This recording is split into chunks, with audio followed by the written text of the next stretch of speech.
ዘወር ብዬ አላያትም ሳይሆን ነበር እንጂ ወጥኖ መደቆስ። አሁን ምን ያደርጋል የጋሽ ታደሰ ልጅ በር ዘግቶ ማልቀስ።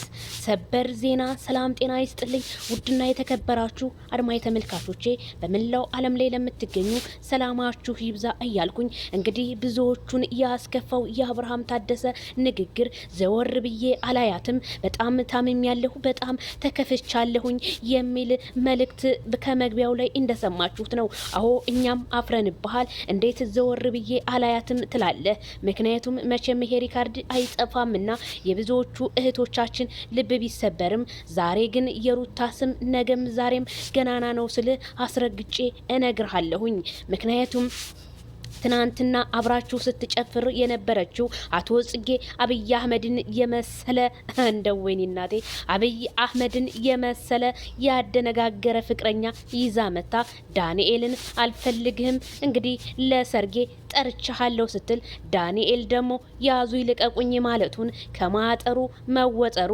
ይሄ ግን እንደ እውነት የኔ የምላችሁ አብይ አህመድ በትክክል ጽጌ አንጥታ ገጭ ስታረግብኝ ካልዳኔ ሙት ነው የምላችሁ። በቁሜ ያስኩ ተነቃ ነው የለቀኩ ስላችሁ እና የብዙዎቹ አሁንም ቢሆን ሰበር ዜና ቡታጅራዎች ከጾታቸው በቀር ሁሉንም ነገር ዋሽተውናል። አሁን የማዳም ቅመሞች በምናቸውም አንደራደርም። 400,000 እይታ እንኳን የለውም። ስለዚህ እኛ የማዳም ቅመሞች ካልወደዱን እንድነን መስተካከል ካለባቸው ያስተካክሉ በይልኝ ዜድዬ ንገሪልኝ ለነ አብርሃም ብላለች። እንግዲህ እህታችን ህልመኛዋ ማለት ነው። እነሱማ እኛ መከር መቼ ሰሙ ብለሽ ነው የማዳም ቅመሞችን ልባቸውን እየሰበረ አቶ አብርሃም ታደሰ በጣም የሚወዱት በጣም የሚያከብሩት እህቶቹ ዛሬ በሁለት ግሩፕ በሶስት ግሩፕ ተከፋፍለው መኖራቸው ከመረጃ ምንጮቻችን ቢደርሰኝም እኔ ግን ካልዳነ ይሙት ምንም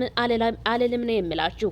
ምክንያቱም ትናንትና ፈገግ ባለው ጥርሷ ሩታዬ ሀብቴ ታማ ሆስፒታል ውስጥ ተቀምጣም አይተናል ማለት ነው።